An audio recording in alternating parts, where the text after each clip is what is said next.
Tu savais qu'il faut plus de 22 heures pour qu'un signal envoyé depuis la Terre atteigne Voyager 1.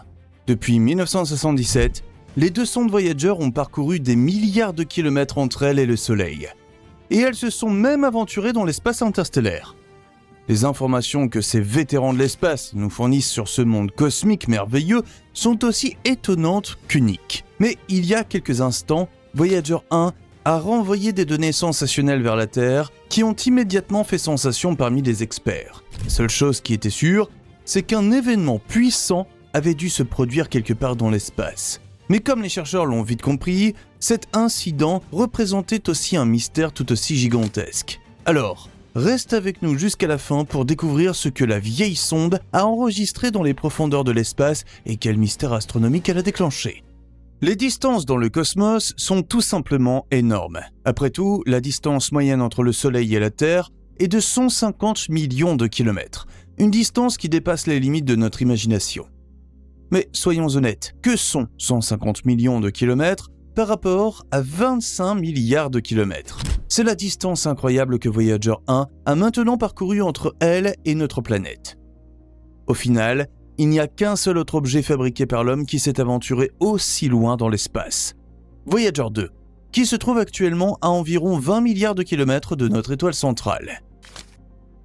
Mais le voyage des sondes Voyager est encore plus incroyable quand on se rappelle qu'elles n'étaient pas faites pour battre des records. Elles avaient été lancées pour collecter des infos sur les planètes extérieures, qui étaient encore peu connues à l'époque, et étaient censées rester dans l'espace pendant 10 ans maximum.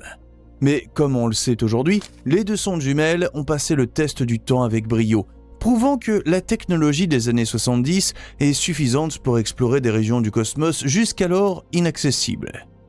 Dans ce contexte, il est toutefois tout à fait normal que cette technologie soit aujourd'hui complètement dépassée.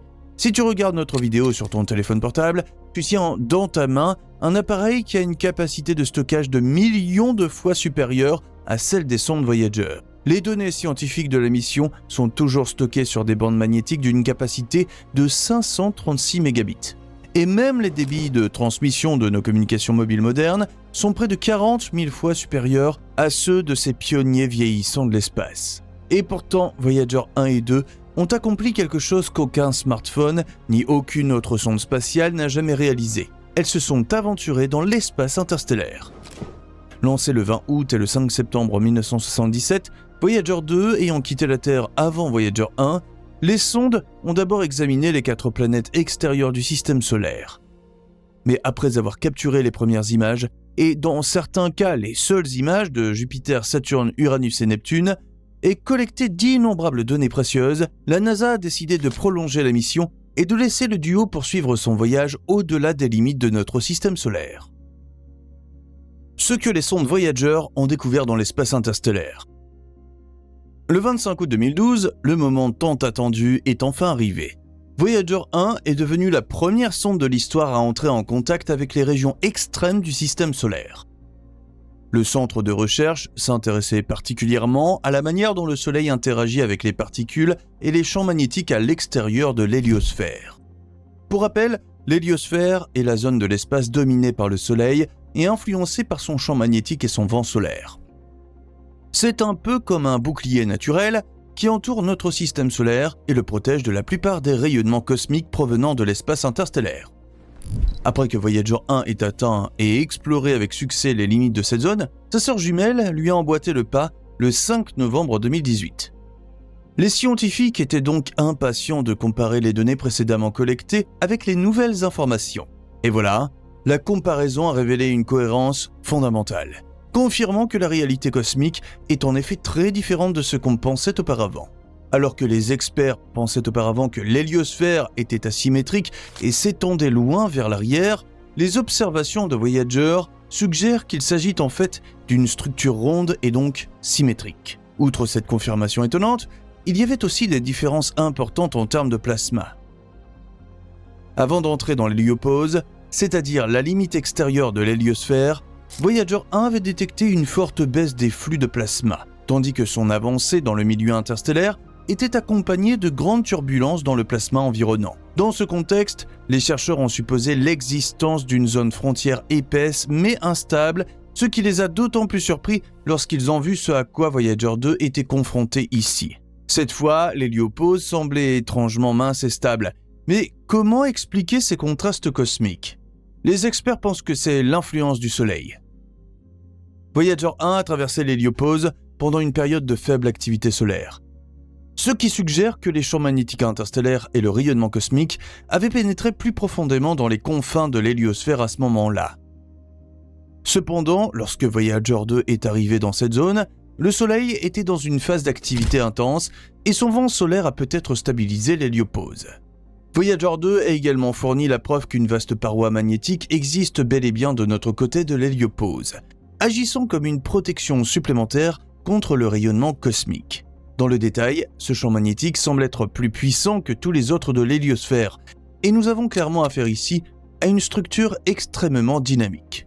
Les scientifiques pensent que ce bouclier magnétique est formé par des courants magnétiques qui se déplacent vers l'héliopause, où ils finissent par s'affaiblir et s'écrouler sur le côté. Dès que le champ magnétique du Soleil inverse sa direction lors du cycle d'activité suivant, ce processus recommence, mais cette fois avec une polarité inversée. En plus, les sondes ont aussi montré que le champ magnétique interstellaire est environ 2 à 3 fois plus fort que prévu. A l'inverse, ça veut dire que les particules interstellaires exercent une pression jusqu'à 10 fois plus forte sur l'héliopause qu'on le pensait auparavant. Avec toutes ces infos, on pourrait penser qu'on a maintenant une image assez complète des confins de notre monde. Mais ce n'est pas le cas. En réalité, on est encore loin de percer tous les secrets de l'héliopause et de l'espace interstellaire. Même si on sait maintenant que la frontière du système solaire forme un système dynamique et complexe avec le milieu interstellaire, il s'agit toujours d'un système gigantesque qui n'a été traversé et exploré qu'à 2 endroits jusqu'à présent. Dans ce contexte, de futures missions de suivi sont indispensables, mais cette tâche devrait être prise en charge par une autre sonde de recherche. En réalité, on doit se faire à l'idée que le programme Voyager prendra fin dans un avenir proche. Malheureusement, les pertes de contact soudaines et les problèmes techniques sont désormais monnaie courante pour Voyager. Il y a quelques semaines à peine, la NASA a dû recourir à un ensemble de propulseurs de Voyager 1 qui avait été désactivé depuis longtemps, afin de sauver une nouvelle fois la sonde qui bat tous les records. Afin de prolonger la mission le plus longtemps possible, les sondes ont également été soumises à un régime énergétique strict. Pour économiser de l'énergie, la NASA désactive progressivement de plus en plus d'instruments embarqués qui ne sont pas absolument nécessaires au fonctionnement continu. En conséquence, les sondes Voyager ne disposent plus que de 3 de leurs 10 instruments d'origine. Heureusement, le capteur de plasma de Voyager 1 était encore actif à l'automne 2022, permettant à la vieille sonde de nous montrer qu'il s'était passé quelque chose là-bas qui avait laissé même les astronomes les plus expérimentés sans voix. Le plus puissant sursaut gamma jamais enregistré. Le 9 octobre 2022, Voyager 1 filait dans l'espace à sa vitesse habituelle d'environ 61 000 km/h quand ses instruments ont soudainement sonné l'alarme. La sonde avait détecté un afflux inexplicable de rayonnement à haute énergie, annonçant un événement qui allait frapper notre planète bleue 19 heures plus tard. Il était alors clair qu'il s'agissait d'un sursaut gamma sans précédent. Alors que ces explosions comptent déjà parmi les plus brillantes et les plus énergétiques de l'univers, capables de libérer en quelques secondes autant de rayonnement que le Soleil pendant toute sa vie, cet événement était 70 fois plus puissant que tout ce qui avait été mesuré auparavant. Baptisé GRB 22109A, le rayonnement généré était si intense qu'il a aveuglé les chercheurs de rayons gamma à travers le monde et a même provoqué des changements mesurables dans l'ionosphère terrestre. Et ce, malgré le fait que l'explosion ait eu lieu à 2 milliards d'années-lumière de nous. En raison de son intensité extraordinaire, ce spectacle a rapidement été baptisé BOAT, abréviation de Brightest of All Times, le plus brillant de tous les temps. Les scientifiques ont déclaré qu'un événement aussi extrême ne se produit que tous les 10 000 ans sur Terre. Mais quelle en était la cause ? C'est précisément la question qui a occupé les experts au cours des mois qui ont suivi, et à laquelle ils n'ont pu répondre qu'en avril dernier. Cependant, il était clair dès le début que cette méga-explosion, qui a duré 13 minutes, était clairement l'un de ces longs sursauts gamma généralement causés par des supernovas d'étoiles massives. Mais pour compliquer les choses, certaines caractéristiques typiques des supernovae étaient absentes, tant pendant le sursaut que pendant la rémanence, transformant l'incident en véritable mystère astronomique. Les experts ont dû faire preuve de patience, car le sursaut était tellement brillant qu'il a éclipsé toute trace potentielle de supernova pendant des mois. Par moments, la rémanence ressemblait au phare puissant d'une voiture roulant droit vers nous, rendant le véhicule invisible. Les chercheurs ont donc dû attendre plus de 6 mois avant que la rémanence de l'explosion ne s'estompe suffisamment pour permettre une analyse plus approfondie. Celle-ci a ensuite été réalisée à l'aide du télescope James Webb, et après que son spectromètre proche infrarouge NIRSPEC ait fait son travail, il est apparu clairement que l'explosion était bien le résultat d'une supernova. Cela a été révélé par les signatures caractéristiques des éléments présents dans la rémanence. Les experts ont donc été d'autant plus surpris de découvrir que ce spectacle impressionnant n'était pas dû à une puissante explosion stellaire, mais à une supernova qui n'était guère différente des autres. La question était maintenant de savoir comment une supernova ordinaire pouvait déclencher un sursaut gamma aussi extraordinaire, et les astronomes soupçonnent que cela pourrait être dû à la forme particulière de l'explosion. Lorsque des étoiles massives en rotation rapide s'effondrent, elles forment des jets concentrés de particules qui filent dans l'espace à une vitesse proche de celle de la lumière. Si les jets sont particulièrement étroits et concentrés, ils produisent un faisceau particulièrement brillant et riche en énergie. Et c'était effectivement l'un des jets les plus étroits que les chercheurs aient jamais observé dans un sursaut gamma. Mais ça n'a pas complètement résolu le mystère, car il est théoriquement possible que d'autres facteurs aient aussi joué un rôle. Après avoir exploré les planètes extérieures de notre système solaire, Voyager 1 et 2 devraient poursuivre leur voyage et même s'aventurer dans l'espace interstellaire. En fait, Voyager 2 est toujours la sonde spatiale qui a vu le plus de planètes de près parmi tous les objets fabriqués par l'homme. Mais qu'a découvert ce vétéran de l'espace au cours de son voyage qui dure maintenant depuis près de 50 ans ? Quelles avancées scientifiques devons-nous à la mission Voyager et que voit une sonde lorsqu'elle franchit la limite de notre système solaire ? Reste avec nous jusqu'à la fin et découvre par toi-même les secrets passionnants de l'univers que le duo de sondes le plus célèbre de l'histoire a révélé. Culture hippie, fièvre du disco, mais aussi guerre du Vietnam et crise politique grave. D'un point de vue purement historique, les années 70 sont surtout connues pour leur diversité et leurs contradictions. Mais ça ne vaut que pour notre planète. À la même époque, la NASA avait une occasion rare dans l'espace qu'elle était bien décidée à saisir pour faire passer notre connaissance des planètes extérieures du système solaire à un tout autre niveau. Plus précisément, il s'agit d'une configuration planétaire spéciale où Jupiter, Saturne, Uranus et Neptune s'alignent, permettant à une sonde spatiale de passer d'une planète à l'autre grâce à l'aide de la gravité, une manœuvre appelée slingshot ou swing by. En fait, un tel événement ne se produit que tous les 176 ans.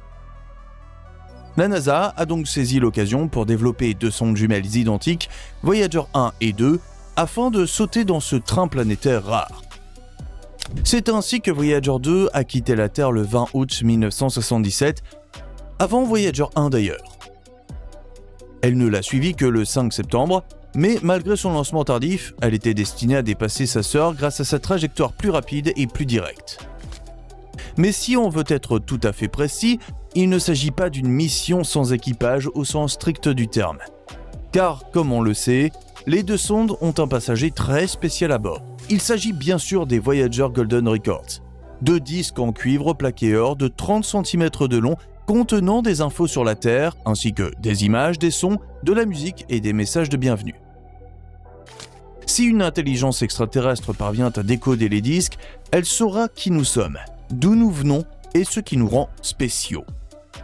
Cependant, la question de savoir s'il était judicieux de nous révéler ainsi est bien sûr tout autre. Après tout, des experts renommés tels que Stephen Hawking ont averti avec insistance que les Golden Records pourraient tomber entre les mains d'une espèce hostile, qui pourrait alors facilement préparer une attaque dévastatrice contre la Terre. Mais maintenant, le mal est fait, et les Golden Records pourraient encore témoigner de notre existence même si l'ère de l'humanité est révolue depuis longtemps, peut-être dans des milliards d'années. Ce que Voyager 2 a découvert sur les planètes extérieures. Comme mentionné précédemment, les 2 sondes ont en fait été envoyées dans l'espace pour recueillir de nouvelles infos sur les planètes extérieures du système solaire, alors largement inexplorées à l'époque. Mais ce n'est pas tout. La durée initiale de la mission n'était que de 5 ans. Eh bien, visiblement, on ne peut pas se tromper autant. Mais tout a commencé avec le puissant Jupiter. En juillet 1979, un peu moins de 2 ans après son lancement, Voyager 2 est arrivé au roi de notre système planétaire et a transmis à la Terre des images montrant la géante gazeuse avec une résolution jamais atteinte auparavant. Le gros plan de la Grande Tache Rouge, un tourbillon gigantesque plus grand que la Terre elle-même, était particulièrement impressionnant. Mais ce n'est pas tout. Voyager 2 a aussi découvert une activité volcanique sur la lune Io, la première activité volcanique jamais détectée sur un autre corps céleste. Pendant son passage, la sonde a aussi ajouté 3 lunes de Jupiter jusqu'alors inconnues aux cartes stellaires et a fourni de nouvelles infos sur le champ magnétique, l'atmosphère et le système de bague de la planète qui n'étaient jusqu'alors que des hypothèses. Cependant, on savait déjà avant la mission Voyager que Saturne avait un autre anneau. Il n'était donc pas vraiment surprenant que Voyager 2 se concentre sur ce système d'anneaux emblématique après son arrivée en août 1981. Et les images qui sont ensuite arrivées sur Terre étaient tout simplement époustouflantes. Elles ont révélé que les milliers et milliers d'anneaux sont constitués d'innombrables morceaux de glace et de particules de poussière et contiennent des structures fines sous forme de perturbations ondulatoires et de lacunes. Tout aussi passionnante fut l'observation de l'anneau F, formé par des lunes dites bergers. Et en parlant de lunes, Voyager 2 a également observé de près les satellites de la planète aux anneaux, notamment Encelade, qui présentaient des signes d'une source de chaleur interne, nous fournissant ainsi la première indication qu'un véritable océan d'eau salée se trouve sous sa surface glacée. En fait, avant le voyage de Voyager 2, on ne savait même pas qu'Encelade existait, ni qu'il y avait 11 autres nouvelles lunes que la sonde a repérées près de Saturne. Après avoir survolé Saturne, Voyager 2 a mis le cap sur Uranus. Elle y est arrivée en janvier 1986, près de 10 ans après son lancement, pour en savoir plus sur la 7e planète du système solaire qui était encore largement inexplorée à l'époque. Et ce que Voyager 2 a découvert là-bas était aussi étonnant qu'important. Depuis, on sait que cette géante de glace bleu-vert est pratiquement inclinée sur le côté. Pour clarifier les choses, le terme « géant de glace » ne signifie pas qu'Uranus est froide ou gelée, mais plutôt qu'une grande partie de sa matière est dans un état supercritique chaud qui combine les propriétés des gaz et des liquides. Mais en ce qui concerne son inclinaison, Voyager 2 a découvert que l'axe de rotation du corps céleste est incliné de près de 98 degrés par rapport à son orbite. Ce déséquilibre planétaire est probablement le résultat d'une collision avec un objet de la taille de la Terre au début de la formation de la planète. Tout aussi étonnant, le champ magnétique d'Uranus est non seulement fortement incliné, mais aussi considérablement décalé par rapport au centre de la planète. En fait, Voyager 2 est toujours la seule sonde spatiale à avoir visité Uranus, ce qui rend les données qu'elle a recueillies uniques à ce jour. La cartographie du système d'anneaux sombres et à peine visible et la découverte de 10 nouvelles lunes d'Uranus ont également été littéralement uniques. Miranda, la plus petite et la plus interne des 5 grandes lunes d'Uranus, était déjà connue auparavant, mais le survol de Voyager 2 a révélé que sa surface est ornée de failles extrêmes, de motifs fragmentés et d'un réseau de canyons pouvant atteindre 20 km de profondeur. Cependant, on ne sait toujours pas exactement comment la surface accidentée de Miranda s'est formée. Ce qu'on sait par contre, c'est qu'en août 1989, Voyager 2 s'est dirigé vers la prochaine et dernière destination planétaire de son voyage, Neptune. Et comme avant, elle a réussi à recueillir des données scientifiques d'une valeur exceptionnelle. La sonde a par exemple découvert la Grande Tache Sombre, une énorme formation ovale orageuse qui, contrairement à la Grande Tache Rouge de Jupiter, a disparu quelques années après sa découverte. Voyager 2 a aussi étudié les anneaux de la lointaine géante glacée, qui semblent beaucoup plus étroits et sombres que ceux de Saturne et qui présentent également de grands espaces. Mais l'une des découvertes les plus passionnantes concernait la lune Triton. Elle tourne dans le sens opposé à la rotation de Neptune et sa surface est constituée d'azote gelé. Encore plus étonnante fut la découverte de geysers actifs qui projetaient des fontaines d'azote gazeux à plusieurs kilomètres de hauteur. Au total, Triton, avec un diamètre de 2700 km, est de loin la plus grande lune de Neptune, représentant 99,5% de la masse totale entourant la géante glacée. Va ensuite le chapitre de Voyager, pour lequel la mission est aujourd'hui la plus connue, à savoir l'entrée dans l'espace interstellaire. Voyager 1 et 2 ont maintenant mis une distance incroyable de 25 et 20 milliards de kilomètres entre elles et le Soleil. Après que Voyager 1 soit devenu le premier objet fabriqué par l'homme à entrer dans l'espace interstellaire à l'été 2012, sa sonde jumelle lui a emboîté le pas le 5 novembre 2018. Cela signifie qu'il a fallu près de 30 ans après avoir dépassé Neptune pour que Voyager 2 franchisse l'héliopause, la frontière où l'influence du vent solaire prend fin et où commence le milieu interstellaire. Une fois de plus, les données recueillies par Voyager 2 ont été super précieuses, car contrairement à Voyager 1, la plupart de ces instruments scientifiques fonctionnaient encore à ce moment-là. Au final, Voyager 2 a confirmé certaines des mesures effectuées par sa jumelle, mais a aussi révélé des différences importantes dans d'autres domaines. Parmi celles-ci, on peut citer une chute soudaine du plasma du vent solaire et une augmentation de la densité du plasma interstellaire. De plus, différentes positions de l'héliopause ont été enregistrées, indiquant que l'héliosphère, la bulle protectrice de particules chargées formées par le vent solaire, est asymétrique. En outre, Voyager 2 a pu mesurer directement la densité du plasma dans l'espace interstellaire et montrer qu'elle est beaucoup plus élevée que dans le système solaire interne, avec environ 20 électrons par centimètre cube. L'étude du champ magnétique interstellaire a révélé qu'il est relativement uniforme et stable et que sa transition à l'héliopause est plus douce que prévu. Dans l'ensemble, on peut dire que l'héliopause est fondamentalement beaucoup plus complexe qu'une frontière clairement définie et fixe. Il s'agit plutôt d'une zone de transition dynamique où le plasma solaire interstellaire interagissent. Jusqu'ici, tout est unique et révolutionnaire, mais que va-t-il se passer ensuite ? Les sondes Voyager vont-elles continuer à nous fournir des données inédites sur l'espace interstellaire au cours des 50 prochaines années ? Eh bien, pas tout à fait.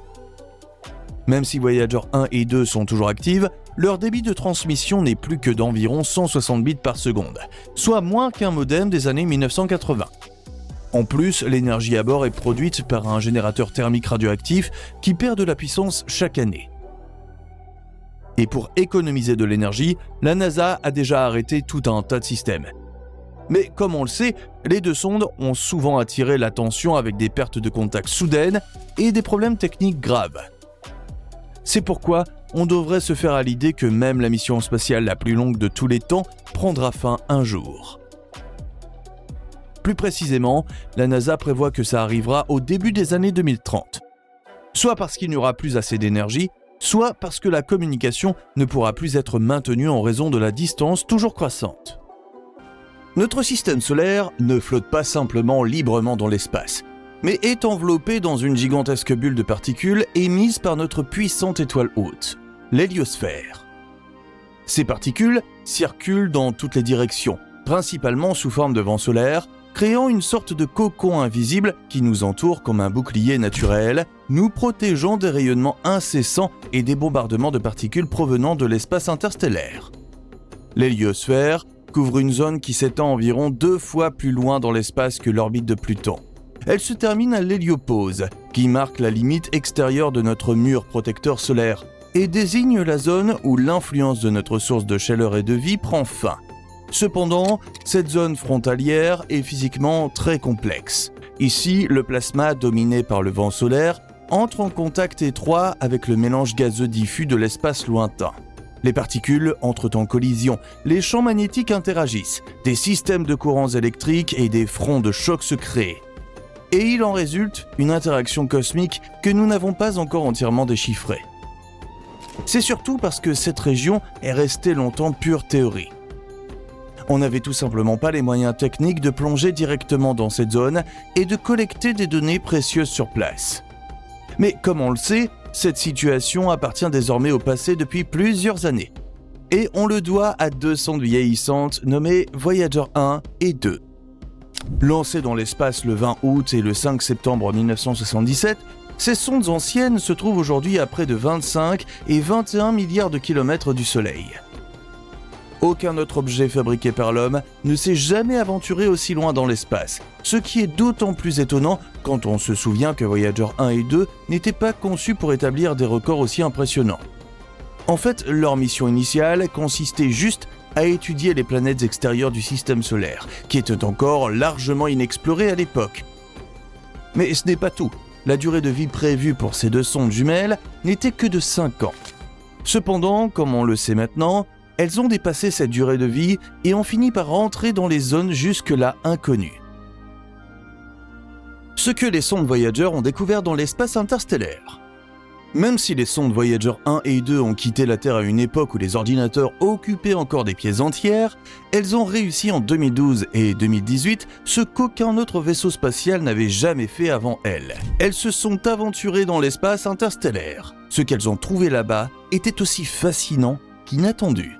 Au lieu d'une transition claire et brutale, les deux sondes ont enregistré des structures magnétiques complexes, des flux de plasma et même un bourdonnement constant provenant du plasma interstellaire. Ce bourdonnement était causé par de fines oscillations dans le plasma et son origine exacte n'est toujours pas complètement comprise. Ce qui est clair, c'est que la limite du système solaire n'est en aucun cas un espace rigide et mort, mais plutôt une frontière vivante où les forces cosmiques s'affrontent, où la matière interagit et où de nouvelles structures se forment. Et vu la distance et l'âge des sondes, c'est tout simplement incroyable que la NASA arrive encore à communiquer avec Voyager 1 et 2. Plus précisément, la célèbre agence spatiale utilise le Deep Space Network, un réseau mondial qui utilise d'énormes antennes pour capter des signaux minuscules, plus faibles que la lumière d'une lampe de poche sur la Lune. Cependant, en raison de la distance énorme, il faut maintenant environ 22h30 pour qu'un signal de la Terre atteigne Voyager 1. Et donc autant de temps pour que la réponse de la sonde nous parvienne. Une fois le temps d'attente écoulé et le message arrivé sur Terre, il est traduit en données et évalué par des scientifiques. Et bien que les sondes Voyager aient à plusieurs reprises attiré l'attention en raison de difficultés techniques majeures et causé beaucoup de stress aux experts de la NASA, elles nous fournissent des informations précieuses et uniques sur le monde merveilleux de l'espace interstellaire. En fait, certaines de ces informations pourraient bien bouleverser tout ce que nous pensions savoir sur la structure de notre système solaire. Des structures inexpliquées à la limite du système solaire. Il ne fait aucun doute que les données de Voyager sont une mine d'or d'un point de vue scientifique. Cependant, il est aussi clair que les sondes ne peuvent nous fournir que des infos sur les conditions à leur emplacement précis. Comme mentionné plus haut, l'héliosphère est une structure gigantesque. Mais comment faire un portrait complet d'une structure aussi énorme qui n'a été traversée qu'à 2 endroits jusqu'à présent ? Eh bien, une façon pour les chercheurs de cartographier l'héliosphère, y compris l'héliopause à plus grande échelle, est de rechercher des émissions d'atomes neutres à haute énergie ou ENA, qui sont créées par les interactions entre le vent solaire et le milieu interstellaire. Néanmoins, la majeure partie de cette zone de transition reste cachée, ce qui rend d'autant plus importante la découverte faite il y a quelques années par une équipe dirigée par Eric Zirnstein de l'université de Princeton, qui a réussi à mettre en lumière de nouveaux détails sur cette zone. Plus précisément, ça a été possible en analysant une augmentation de plusieurs mois de la pression dynamique du vent solaire enregistrée en 2014. Après cette augmentation de pression, le satellite Interstellar Boundary Explorer, IBEX, de la NASA, a enregistré un éclaircissement spectaculaire des atomes neutres à haute énergie qui a révélé les mouvements de l'héliopause et, je cite, des asymétries importantes dans la structure de l'héliosphère qui contredisent nos modèles précédents. Zirnstein commente comme suit. Au début de l'année 2017, on a remarqué un éclaircissement des émissions d'atomes neutres à haute énergie dans les données IBEX provenant d'une petite zone du ciel, à environ 20 degrés sous le nez de l'héliosphère. Cet éclaircissement est d'abord apparu aux énergies ENA les plus élevées, mais avec le temps, la zone d'émission s'est agrandie et a commencé à apparaître dans le ciel à des énergies ENA plus faibles également. On savait que ça devait être une réponse à un gros changement dans la pression du vent solaire et un facteur clé dans les émissions d'ENA au bord de l'héliosphère. Le fait que le point d'éclaircissement initial se soit propagé de manière asymétrique dans le ciel a finalement poussé les experts à mener des recherches plus approfondies. Cependant, après avoir examiné de plus près les données IBEX, ils ont réalisé que la surface de l'héliosphère est déformée par d'énormes vagues qui apparaissent à un angle oblique ou incliné inattendu. Les variations au sein de ces structures peuvent atteindre jusqu'à 10 unités astronomiques, soit 10 fois la distance entre la Terre et le Soleil. En d'autres termes, cette découverte suggère que l'héliopause n'est pas lisse et uniforme, mais qu'elle est traversée par des régions ondulées de densité et de température variables. Elle a donc une structure que les experts n'avaient pas du tout prévue. Mais comment se forme réellement cette surface ridée de l'héliopause ? Eh bien, les scientifiques pensent qu'une vague réfléchie de particules énergisées rebondit sur l'héliopause et frappe le plasma solaire chargé. Il en résulte une tempête d'atomes neutres à haute énergie qui pousse littéralement l'héliopause vers l'intérieur. Un tunnel à travers l'espace interstellaire? Bien que l'héliopause marque la limite connue de l'héliosphère, des observations récentes suggèrent que des structures bien plus complexes se cachent au-delà de cette frontière. Une hypothèse particulièrement fascinante, basée sur les données du télescope à rayons X et Rosita, suggère que notre système solaire pourrait être relié à une structure cosmique plus grande. Il s'agit de la bulle locale, une zone de notre environnement interstellaire presque sans poussière, composée d'hydrogène neutre et d'un plasma très fin et chaud qui aurait été créé par plusieurs explosions de supernovae. L'idée passionnante est que ces tunnels interstellaires serviraient de canaux de connexion entre plusieurs bulles de ce type dans le milieu interstellaire. Ils feraient donc partie d'un gigantesque réseau de cavités s'étendant sur d'innombrables années-lumière et formé par la mort explosive d'étoiles massives. Cependant, ce réseau ne serait pas seulement crucial pour la dynamique de l'espace interstellaire. Il pourrait aussi expliquer pourquoi les champs magnétiques et les flux de particules se comportent de manière si inhabituelle dans certaines régions. Les sondes Voyager fournissent également des preuves qui soutiennent cette idée. Leurs mesures montrent des courbes et des changements de direction notables dans le champ magnétique interstellaire, ce qui suggère que notre système solaire se trouve soit à l'entrée d'un tel tunnel, soit qu'il y est déjà entré. Tout cela suggère que l'espace interstellaire n'est en aucun cas un vide homogène, mais plutôt un monde structuré et dynamique qui a une influence significative sur notre système solaire. Et si la théorie du tunnel est confirmée, ça aurait des conséquences importantes pour notre compréhension de notre environnement cosmique. Ça voudrait dire que notre voisinage galactique contient différentes zones, transitions, frontières et peut-être même des processus physiques jusqu'alors inconnus. Les données des sondes Voyager fournissent une base précieuse pour le décryptage futur de l'espace interstellaire, comme le projet Interstellar Probe prévu par la NASA. Elle aide à planifier des itinéraires, à aligner des instruments et à déterminer des régions cibles. En même temps, elle nous rappelle à quel point on en sait peu sur notre environnement cosmique immédiat. Malgré tous les progrès technologiques, on en est encore au balbutiement dans ce domaine. Chaque nouvelle information, chaque anomalie, aussi minime soit-elle, pourrait ouvrir la voie à des paradigmes scientifiques totalement nouveaux. La sonde Voyager ne cesse de nous étonner. L'engin spatial, vieux de plus de 45 ans, a détecté un mystérieux mouvement dans l'espace. Cette découverte montre une fois de plus que l'ère des sondes Voyager n'est pas encore terminée. Personne ne sait actuellement combien de temps les sondes les plus anciennes de l'humanité pourront envoyer des données. Le fait est que, même après le silence radio, les deux sondes continueront à voler pendant des millions d'années et pourraient encore voyager quelque part dans le cosmos, même après que l'humanité aura cessé d'exister depuis longtemps. La sonde Voyager 2 a entamé son voyage emblématique en 1977. Initialement, les planètes extérieures du système solaire étaient la cible, mais la sonde se trouve désormais dans le milieu interstellaire. Plus de 45 ans après son lancement, la sonde envoie toujours des données à la Terre chaque jour, et celle-ci révèle des choses de plus en plus étonnantes. Aujourd'hui, la sonde a de nouveau des nouvelles choquantes pour la science. Un mouvement mystérieux a été détecté dans le milieu interstellaire qui soulève des questions. Là où ne devrait régner que le silence éternel, un signal d'origine inconnue a émergé. C'est un peu comme un doux murmure dans l'obscurité, qui pourrait être un indice prometteur d'une force jusqu'alors inconnue. Alors que les chercheurs s'efforcent encore de décoder le signal, de nombreuses nouvelles questions se posent déjà. S'agit-il d'une source naturelle qui envoie le signal dans l'immensité de l'espace? Ou assistons-nous à un phénomène artificiel dont la source pourrait même être une sorte de technologie? Voyager 2, à la découverte du milieu interstellaire.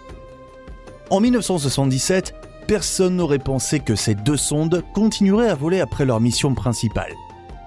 Mais soyons réalistes, dans les années 1970 et 1980, la NASA était déjà contente que les sondes aient atteint les planètes extérieures. Voyager 2 se trouve maintenant à plus de 20 milliards de kilomètres de la Terre et s'enfonce chaque jour un peu plus dans l'espace interstellaire. En gros, les sondes fonctionnent toujours très bien. Seule l'alimentation électrique pose parfois problème. Au fil des ans, les ingénieurs ont dû désactiver de plus en plus de fonctions pour économiser l'énergie, ce qui provoque parfois une certaine confusion. Néanmoins, les responsables font tout leur possible pour maintenir les deux sondes opérationnelles. Depuis des années, elles envoient des données précieuses depuis un endroit où aucun objet fabriqué par l'homme n'était jamais allé auparavant. Notre compréhension du milieu interstellaire a radicalement changé depuis. Les chercheurs pensaient autrefois qu'au-delà des limites de notre système solaire, régnerait un silence éternel et un vide ne contenant que quelques particules de poussière, de gaz et un faible rayonnement.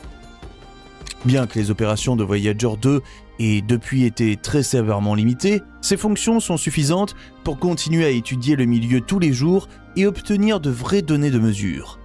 Pour l'instant, personne ne sait combien de temps les générateurs de radioisotopes des sondes vont durer. Les chercheurs vivent au jour le jour, car les données sont trop uniques. Les questions qui se posent sont trop nombreuses, et plus les sondes envoient de données, plus l'image peut devenir claire. Le fait que les sondes soient encore capables de communiquer avec la Terre tient du miracle. Ce que les sondes construites dans les années 70 ont accompli dans l'espace et le réseau Deep Space Network sur Terre est vraiment un grand moment pour la curiosité humaine et l'ingéniosité technique. En raison de l'énorme distance, il faut maintenant près de 20 heures pour qu'un signal de la Terre atteigne Voyager 2, et le même temps pour qu'une réponse soit renvoyée. Un signal de 3 kHz venu de nulle part. Pendant plus de 3 ans, Voyager 2 a reçu un signal d'environ 3 kHz, ce qui n'était pas prévu dans l'espace interstellaire. Les fréquences ne surgissent pas simplement, elles sont causées par un phénomène ou une force. Si un signal de cette puissance apparaît soudainement dans le vide apparent, il doit y avoir quelque chose. Ce qui est vraiment étonnant, c'est que le signal est resté si stable pendant 3 ans qu'il semble presque artificiel. On suppose que la fréquence est liée aux ondes de plasma causées par les mouvements des électrons dans le milieu interstellaire. Cependant, la stabilité pourrait indiquer que la source est technologique. Cela signifierait que le signal provient d'une autre espèce intelligente. Le plasma interstellaire est le principal composant du milieu interstellaire, et celui-ci est le composant principal de l'univers. Il remplit l'espace entre les étoiles et est bien plus vaste que n'importe quel ensemble de matière. On pense que le milieu est principalement constitué de gaz ionisés, principalement de l'hydrogène et de l'hélium, avec une petite quantité d'éléments plus lourds. Ces particules sont chargées électriquement et forment un mélange d'électrons libres et d'ions chargés positivement. Ces particules oscillent et tournent, comme partout dans l'univers. Mais elles ne génèrent pas une fréquence de 3 kHz. Ce serait comparable à une flèche d'or traversant l'eau. L'eau serait constituée des particules normales du plasma, mais d'où vient la flèche qui traverse l'eau presque en ligne droite ? C'est exactement le mystère que pose le signal mystérieux depuis sa découverte. Il y est possible qu'il y ait un lien avec la densité de particules du plasma interstellaire en général. Les estimations vont de 0,1 à 10 particules par centimètre cube. Cela ferait du milieu interstellaire l'un des états de matière les plus dilués de l'univers, un peu comme de l'eau très fine. Malgré sa faible densité, le plasma doit jouer un rôle crucial dans les processus astrophysiques. Il s'agit d'un système stabilisateur dans l'ensemble du système qui équilibre en quelque sorte de grands espaces de vide et des collections de matière telles que les systèmes stellaires, les galaxies et les amas de galaxies. Les sondes Voyager ont eu une surprise. Après avoir traversé le milieu interstellaire, les mesures des deux sondes ont montré une densité de particules 40 fois plus élevée que prévu. Cela rendrait le plasma beaucoup plus dense. Pour en revenir au signal, un milieu plus dense pourrait mieux stabiliser un signal et le transporter plus loin qu'un milieu mince. Cela pourrait expliquer la stabilité et la portée du signal. La source du signal reste néanmoins un mystère. Le plasma interstellaire n'est pas homogène. Il ressemble davantage à un paysage varié qu'à une structure uniforme. Les variations locales de température, de densité et de champ magnétique conduisent à différentes régions avec des nuages de gaz ionisés chauds ou des zones neutres froides. Ces différences affectent également la transmission d'un signal. S'il reste stable, il semble avoir suffisamment de puissance pour pénétrer ces irrégularités dans le plasma sans perdre de manière significative sa puissance et sa directivité. La source du signal doit donc être une force, ou une cause qui a la puissance nécessaire pour produire un signal capable de voyager loin et de passer des obstacles sans être altéré. Cependant, aucune source de ce type n'est connue dans le milieu interstellaire. Voyager 2, nouvelle mesure actualisée. Lorsque nous examinons les points forts de la mission Voyager 2 dans l'univers ouvert, nous oublions rapidement que cette sonde envoie essentiellement des choses fascinantes sur Terre chaque jour. Les sondes mesurent et envoient des données 24 heures sur 24, et chaque nouveau paquet de données surprend les chercheurs. Personne n'a jamais été dans cet espace auparavant, et aucune autre sonde n'a jamais envoyé de données de là-bas. Les calculs et les prévisions scientifiques se sont souvent révélés exacts, mais la réalité ne peut pas toujours être prédite par des calculs. Dans le cas du milieu interstellaire, les chercheurs se sont trompés à bien des égards. Ces erreurs sont également dues au fait que nous avons affaire ici à un milieu immatériel. Les prévisions calculées sont plus adaptées aux phénomènes matériels tels que les planètes, les étoiles et les galaxies. Le calcul du vide et du néant est beaucoup plus difficile, car les scientifiques peuvent appliquer des normes moins certaines. Lorsque les sondes spatiales ont quitté l'héliosphère et sont entrées dans l'espace interstellaire, la science est entrée en territoire inconnu. L'augmentation de la densité des particules chargées, multipliée par 40, a été rendue possible par l'expérience de science des plasmas à bord des sondes. Les instruments développés spécialement pour ce type de mesure étaient déjà utilisés lors de la mission primaire d'exploration de l'espace entre les planètes. Les scientifiques ont étudié la densité de particules de l'ensemble du système solaire. Aux limites de l'héliosphère, la densité est soudainement devenue très élevée, suggérant la présence d'une sorte de mur à la périphérie de l'héliosphère. La transition vers l'espace interstellaire a été abrupte, et au-delà des limites du système solaire, les sondes ont de nouveau surpris par des mesures inhabituelles de la densité des particules. Depuis lors, les données de mesure ont révélé des zones altérées avec des densités de particules fluctuantes ou des rayonnements variables. Grâce aux mesures permanentes, nous obtenons une sorte de carte du milieu interstellaire. Bien que les sondes soient aujourd'hui les plus voyageuses de tous les temps, elles n'ont exploré qu'une infime partie du milieu interstellaire.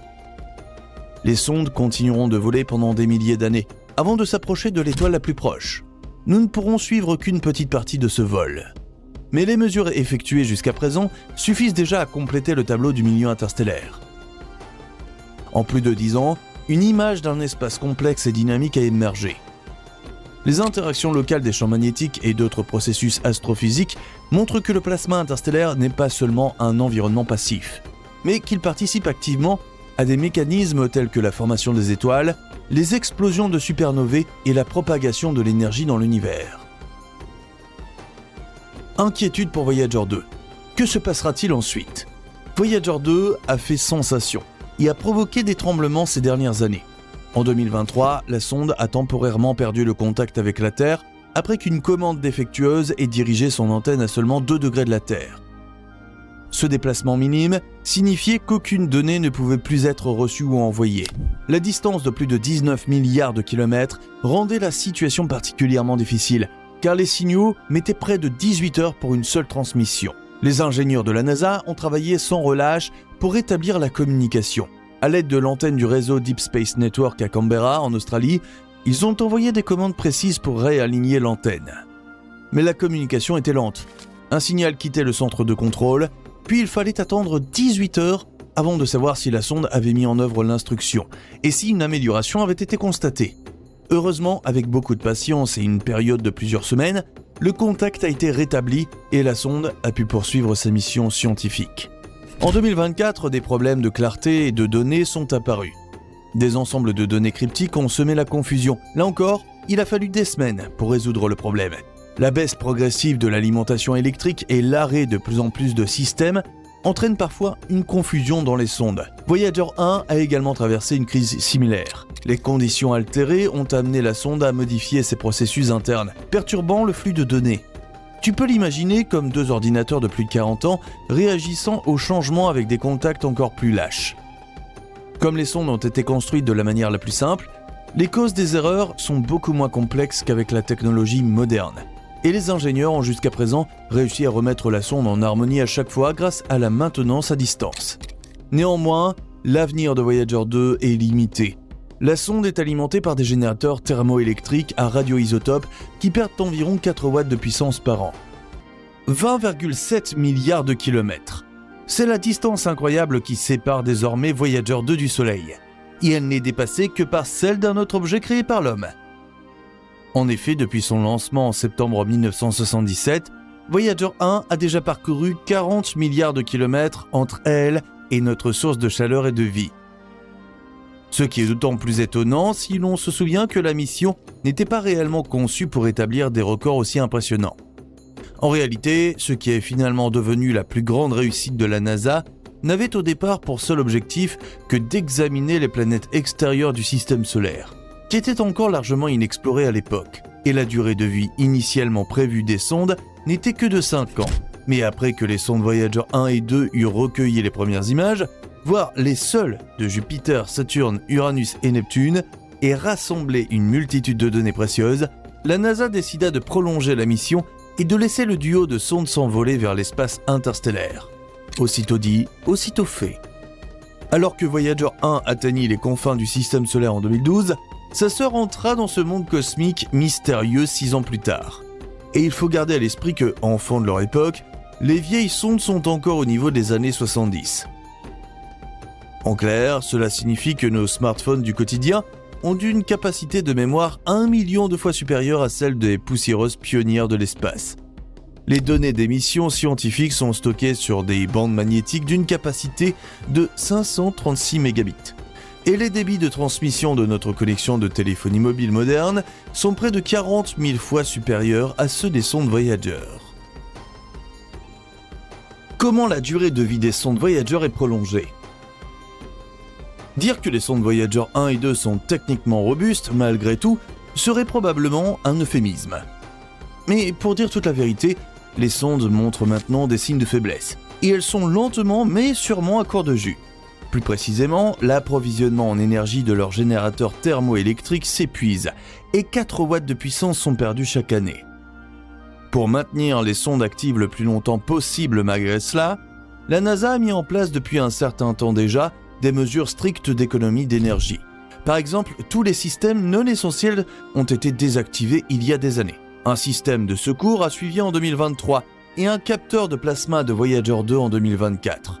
Et maintenant, la célèbre agence spatiale a de nouveau été contrainte de déclarer la guerre à la pénurie croissante d'énergie.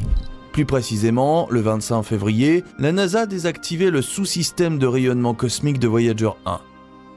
Cet instrument est composé de 3 télescopes qui capturent l'énergie et la densité de flux des protons à haute énergie de la Voie lactée et du Soleil.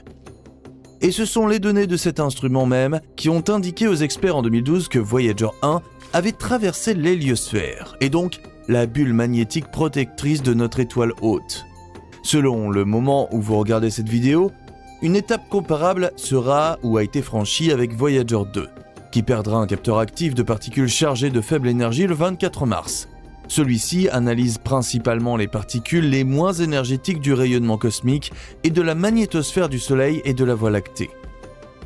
Mais combien d'instruments opérationnels resteront finalement à bord des sondes ? Eh bien, cela devient de plus en plus gérable. Sur les 10 instruments d'origine, il n'en reste plus que 3. Sur Voyager 1, il s'agit du sous-système de forme d'onde de plasma, du magnétomètre et du capteur de particules chargées de faible énergie, qui seront désactivés l'année prochaine. Voyager 2 possède toujours son capteur de champ magnétique, son instrument de forme d'onde de plasma et son sous-système de rayonnement cosmique, bien que ce dernier soit également prévu pour être désactivé en 2026. Mais à moins d'un événement inattendu, ces mesures permettront aux sondes de rester opérationnelles jusque dans les années 2030, même si elles ne disposeront alors probablement plus que d'un seul instrument actif chacune. Mais selon les experts, les anciennes ont de toute façon accompli leur mission depuis longtemps, et chaque donnée supplémentaire n'est qu'un atout supplémentaire pour la recherche spatiale. Et on ne sait jamais. D'un côté, Linda Spilker, scientifique du projet Voyager, souligne que chaque jour pourrait être le dernier de Voyager, mais de l'autre, il est possible que ce jour-là soit encore le théâtre d'une découverte interstellaire surprenante. Et il est désormais incontestable que les sondes anciennes sont effectivement capables d'une ou deux surprises. Après tout, il y a quelques années, Voyager 1 a soudainement commencé à envoyer des signaux très étranges à la Terre que les experts ne pouvaient tout simplement pas comprendre, et qui ont immédiatement alimenté les spéculations extraterrestres les plus folles sur Internet. Les messages déroutants de Voyager 1. Les sondes Voyager 1 et 2 ne voyagent pas seules. Comme on le sait, les deux sondes ont été équipées avant leur lancement des Voyager Golden Records, c'est-à-dire de plaques de données contenant des informations visuelles et sonores sur la Terre et ses habitants. Conçue par une équipe dirigée par l'astronome Carl Sagan, la décision de prendre contact avec d'autres planètes n'a pas fait l'unanimité parmi les experts. Au contraire, car si des chercheurs comme Stephen Hawking avaient leur mot à dire, de tels messages pourraient non seulement aboutir à un échange pacifique, mais aussi peut-être à notre propre destruction. Après tout, personne ne peut dire qui mettra la main sur les Voyager Golden Records, ou plutôt les tentacules glissants des extraterrestres si le pire devait arriver. Et en supposant qu'il s'agisse d'une espèce technologiquement avancée mais hostile, qui ne voit la Terre que comme une source de matières premières à piller, ne serait-il pas facile pour eux d'utiliser les informations servies sur un plateau d'argent pour préparer une invasion dévastatrice ? Qui sait ? Mais en fin de compte, nous n'avons d'autre choix que d'espérer que ce ne soit pas le cas. Après tout, nous avons maintenant envoyé le message de manière irrévocable et nous devons donc aussi vivre avec les conséquences inimaginables. Et dans cette optique, un rapport a circulé en 2022 qui a immédiatement déclenché l'alarme chez de nombreux utilisateurs. Voyager 1 a commencé à envoyer à la Terre un étrange mélange de données qui ne venait de nulle part et qui n'avait tout simplement aucun sens. Mais qu'est-ce que cela signifiait ? La sonde avait-elle été interceptée et reprogrammée par les extraterrestres agressifs ? Est-elle maintenant en route vers la Terre pour livrer une déclaration de guerre catastrophique ?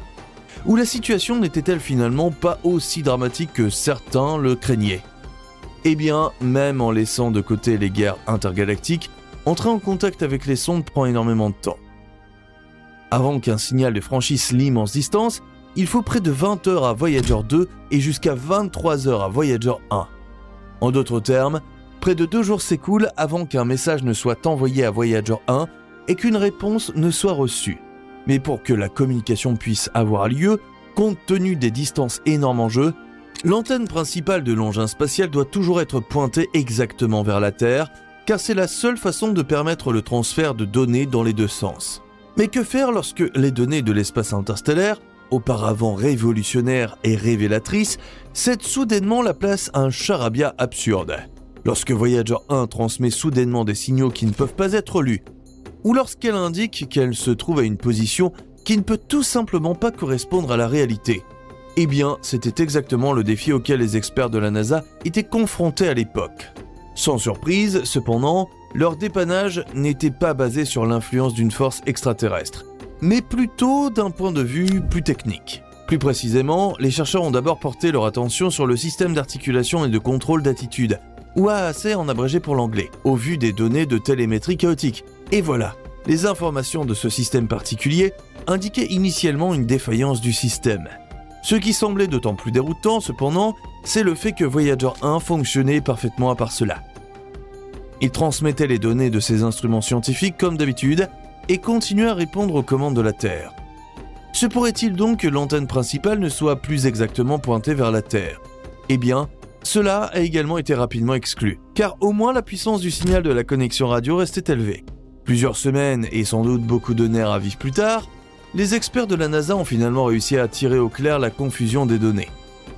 Le système de contrôle d'attitude avait en fait tenté par erreur d'envoyer les données télémétriques via un ordinateur de bord qui ne fonctionnait plus depuis longtemps. Par conséquent, les informations transmises ne nous sont parvenues que sous la forme d'un fouillis de données incohérentes. Cependant, on ne sait pas du tout pourquoi l'AAC a envoyé les données au mauvais ordinateur. Malgré cela, les ingénieurs de la NASA ont réussi à résoudre le problème. Ils ont ordonné à Voyager 1 d'utiliser les antennes radio du Deep Space Network pour retransmettre les données au bon ordinateur de bord, toujours intact. Et tu es maintenant le bienvenu pour cliquer sur le bouton d'abonnement correct, toujours intact. Il te suffit de cliquer sur l'une des vignettes et de t'abonner pour ne plus jamais manquer une de nos vidéos. À bientôt.